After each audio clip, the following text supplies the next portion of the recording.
Hello, everybody. This is Rob Way coming at you from the First Alert Desk. We are going to be going to a press conference with the Charleston branch of the NAACP. They're releasing a statement and they're holding a news conference, which is about to get underway any minute now. Now, the news conference is coming after the death of Jamal Sutherland, an inmate who died at the Charleston County Jail. Let's take a look now. Let's see what they're saying over there. I'll pull that audio up of that conference. Now, one of the things we were hearing before, we'll wait till some folks stand up there, and when they start speaking, we'll go to it live, but I'll keep that shot up for you. They released a statement calling Sutherland's death brutal and senseless. This was a statement they released talking about calling today's press conference, and they say they believe in necessary steps needed to be taken to hold accountable the correctional officers they say are responsible. It looks like they're speaking now. We'll take a listen. Here we can't get the message out unless you listen and report for us. We appreciate it. Charleston, and this is a statement we're sharing with the media and with everybody here. A copy of it will be given to you. Charleston, South Carolina. The Charleston branch of the NAACP and the South Carolina Conference of the NAACP join the many voices calling for justice in the murder of Jamal Sutherland. Mr. Sutherland's brutal death was captured on video that has shocked and angered our community, our state, and our nation.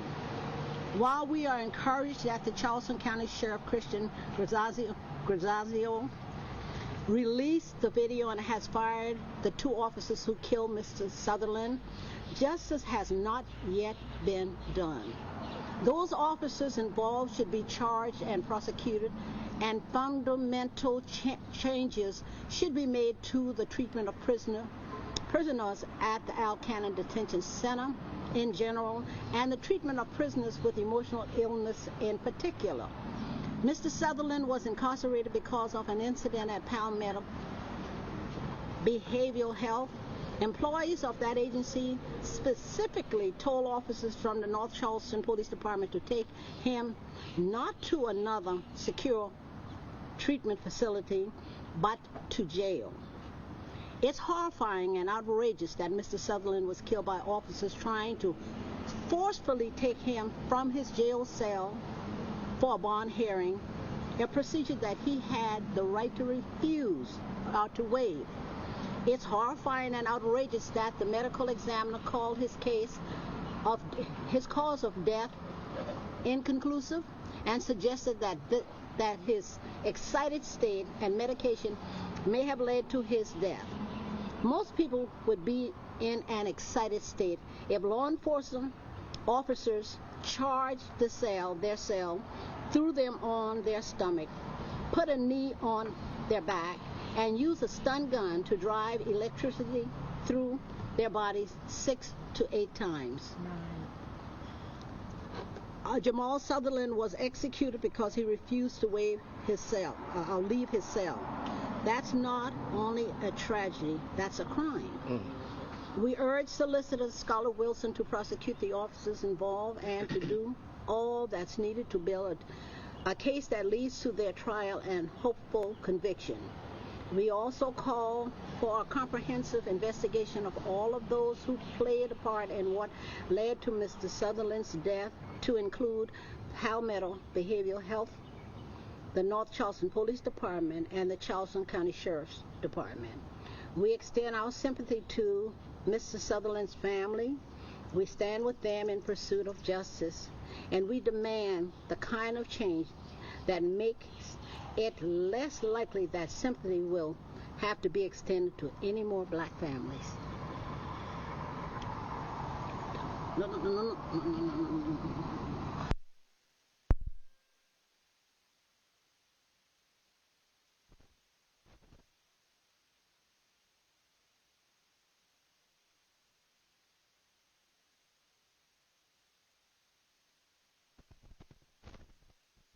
Well, it appears we just lost the audio there. We're going to work on getting that back for you, but I'll leave that live shot up. So this is the NAACP, the Charleston branch, holding a news conference after the death of Jamal Sutherland, an inmate who died at the Charleston County Jail. We just got the audio back. Laughing at me. That's what H does that. Okay. Jamal. Yeah. Okay, Reverend Dory, did you want to make comments behind me, or are you going to allow the question first? I'll simply second that which Dot said. What happened should not have happened. It's not just tragic, it's criminal. It's a sign of a broken system. All of the pieces of that system need to be looked at, evaluated, and adjusted so that this kind of thing does not happen again. I do commend the sheriff for dismissing the officers, firing the officers who took part. I have heard calls for her resignation. I do not join in those calls. She has been sheriff for a few months. This happened early on her watch. Al Cannon was sheriff for more than 30 years. He created a SWAT team in his jail. So I think that speaks for itself.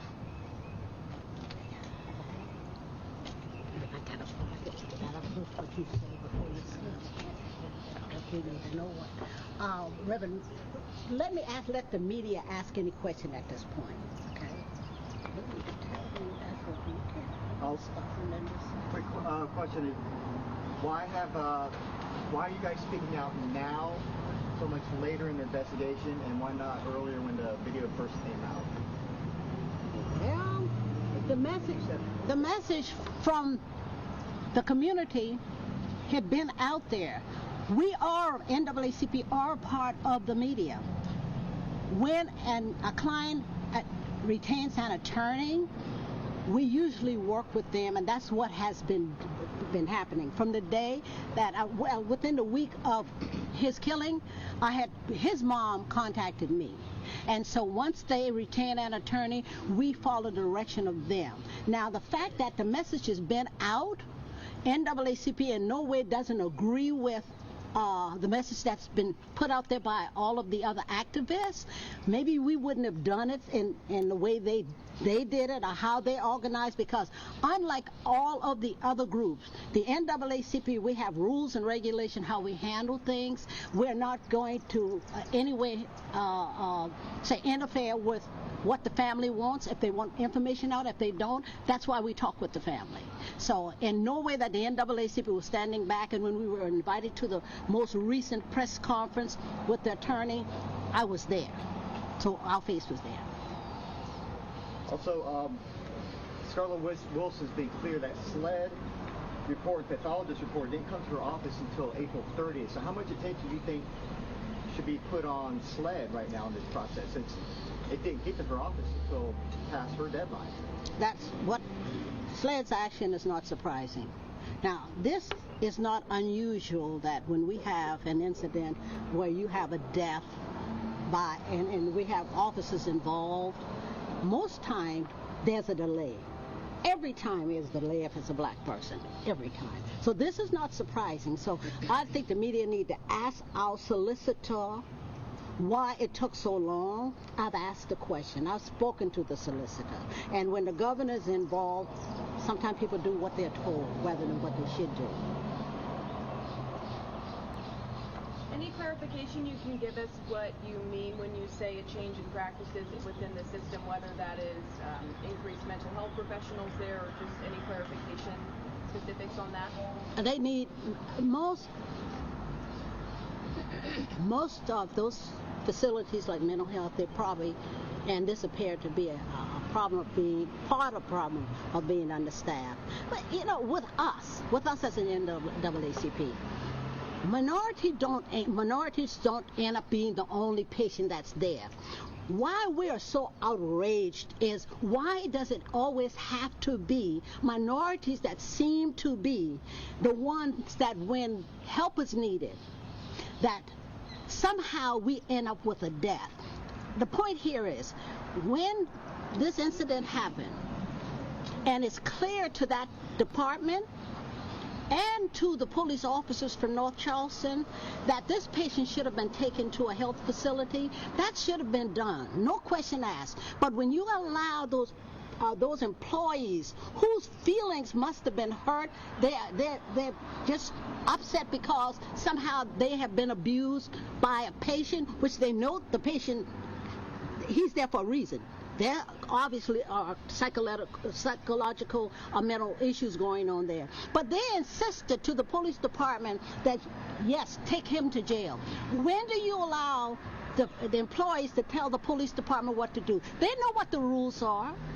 So it started there. North Charleston is a part of it when they transported him to the jail, and everything else that happened at the jail didn't start on the watch of our new sheriff. We need to be clear of that. Those are the questions we need. What would give those employees, whether they're good employees or whatever, those officers the right to treat any human being the way they treated him, knowing that he came from a mental facility? Y'all ask a good question. I like that. You mentioned that you would like to see the deputies charged. What would you like to see them charged with? Murder. Well, let me answer that. Whatever is appropriate, okay, and I don't make a judgment about that. I'm not savvy enough to understand all of why they should be tried for murder or whatever. There's this part of this that insubordination happens when you're, let's say the person that's in charge is training you to do something. They could either do it, but everybody knows right from wrong. And I think what we keep moving away from, and it's important that we do this, if we know how to treat other patients that don't look like black people, we need to stop separating, well, that incident should not happen to anybody. The question needs to be, when we talk about race, what are we going to do about why is it that black men are treated differently? And I'm not talking in every incident, but you find more of this happening. We deal with this far too often. The color of someone's skin shouldn't dictate how they're treated. The rules should apply to everybody equally. So these other questions, they kind of, it's all right to flush them out, but we know what happened when you get the stats. And then the rate of punishment, how we handle it after it happens, depends on the color of your skin as well. It's not a comfortable conversation, but it's a conversation that needs to be had not only with the black community or the NAACP. They expect us to run out and stand on the corner and just like we're surprised at what happened. No, we're so doggone, I can't say cuss word to the media. But you get very upset that why do you have to tell your black kids you can beat these one up, but if you got white kids you can't beat these one up. We need to understand that we've got a race problem, and it doesn't matter how cute and populous Charleston gets. Charleston's got an issue. America has an issue. Pardon me? America has an issue. Yeah, well, we got to bite it off one piece at a time. Yeah, I agree with you wholeheartedly. She said America's got an issue, but we got to. People say if you can't clean up around your own door, you can probably go to the next city, do. But we can work with each other. We see this happening all over. So now, did you speak yet? You got to say something. The only thing I can say is echoing the comments from Doc Scott as well as Reverend Darby. First, beginning to acknowledge the fact that the sheriff did have the courage to terminate the deputies. She came in and she's working through the process. I think it's fair for us to give her some time. The other aspect of that is we have to be very mindful that this is a systemic issue. And we have not really ever dealt with the truth. And until we deal with the truth about all of the struggles that we have, not just in our local community, but also the state, the nation, regarding race, we're going to continue to have these issues. If we don't have truth, we're not going to have trust. And what we need now more so than ever is to trust everyone. But trust is hard to build if we don't ever identify or deal with the truth. So without any of those first two, we're never going to have transformation. We're never going to have change. So we have to begin to work together to make sure that we are always telling the truth. And that's why we're so thankful for the body cameras. We're thankful for the video. Even though it be late, we have to identify the truth. It came out, and we are now dealing with it. That's the truth. We have to continue then to trust that those who are our elected officials, NAACP, that's why I'm here with them today, because they have a history of uncovering the truth, of making sure that we build trust, and then also pushing it through what we call the goal line of the transformation. If we as a community want to change, we have to work through the truth, work through the trust, and then begin to transform our entire community. So, again, I echo those same comments that our NAACP President, Dot Scott, shared. Agree with her wholeheartedly. Same aspect with Reverend Darby. That's why we are here today to lend our voice to this and to make sure that everyone understands that enough is enough. And we have to begin to do better. We have to have the courage to do better. Thank you, Madam President, for giving me the opportunity to share and to speak. That's simple. The question was asked what needed to be done. I think there needs to be a whole comprehensive look at how the system deals with people with emotional issues during the years of Ronald Reagan, the terrible years of Ronald Reagan. That's when deinstitutionalization of people started to take place, and nothing was put in its place. It was a vacuum. That's why you have so many folk who are homeless, who have emotional issues and choose to be homeless. That's why there is no clear protocol. So that's why the jail probably has taken the place of some of those institutions. It needs to be seen, it needs to be reviewed that some folk who either might not be a danger to themselves immediately and might not be a danger to others immediately, but are not able to function in society without some kind of very strict supervision. America needs to look back at that and have the heart to be able to do that rather than being an ignorant nation where everybody says, if I'm okay, the heck with everybody else. Gotta let my Vice President. Okay, go ahead. Can you say your name real quick? Reverend Bratton, You spell that last name? Bratton. Thank you. On behalf of the Charleston branch NAACP, we extend our condolences to the Sutherland family. And in accordance with our president, our vice, and all the voices that have come before you, this is a tragedy. We live in an unhealthy nation. Why are we not surprised that we have unhealthy people in law enforcement? This shouldn't have happened.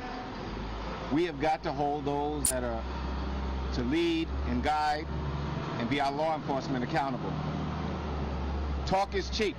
5 months is too long to find someone to be dismissed from their position. Talk is cheap. Silence is too expensive. We challenge every pastor, every leader, every official, speak up. Talk about it in your congregations. Get with the NAACP. Get on the front line. We have got to stop this dehumanization of our sons and our daughters. It's not a black or white thing. It's a humanity thing. And so we've got to stand up and speak up. And I challenge every pastor. I thank God for the ones that are here. But there's so many that are not. We need you to step up and be heard. Amen. Do we have any more officers here that want to speak? The branch officers? We're going to allow Gwen Robinson. You're going to be heard, Brian. Okay. There's more than one big lie in America. The other lie is that we don't deal with racism. We know that's a lie. You've asked, what do we need to do to fix policing? I'm going to call off some names. Shuri Syed, Saheed Visal, Damian Daniels, Anthony Hill, Ashton Pike, Patrick Warren, Maurice Gordon, Walter Wallace, Daniel Prude, George Floyd, Stephen Taylor, Miles Hall, Christopher Whitfield, Elijah McCain, Denzel Cornell. There's a thread running through all these names. They're all black men. They all suffered from mental health issues, and they were all killed by for the most part, white police officers. You talk about what we need to reform the system. There are 4 prongs. Recruitment. You got to look at who you're hiring. Training. All of these cops claims they've had de-escalation training, but do we ever see them use it? Supervision. If the person who's in charge of these officers aren't holding them accountable and their funding authorities, then and if we keep paying for them to blow black people into smithereens, it's going to continue. And then accountability. Those 4 prongs. Don't attempt any change to our system, mental health or law enforcement, without looking at, if we hire brutes as police officers, guess what they're going to act like when they get their badges and their guns. Thank you. Amen. Thank you. Oh, yeah, my. Who want to follow that? All right. We're done with our presentation, but we're still open for questions. I have 2 more questions real quick. Are you going to call on Solicitor Wilson to make a determination before she says that she needs that thorough review? Or are you willing to wait for the process on her end to finish up? Since I've had the private conversation with her, I'm going to have the public conversation right now. No, we're not waiting. So when you get the question of what next is going to happen, that has not been determined, but we don't have any more time to wait.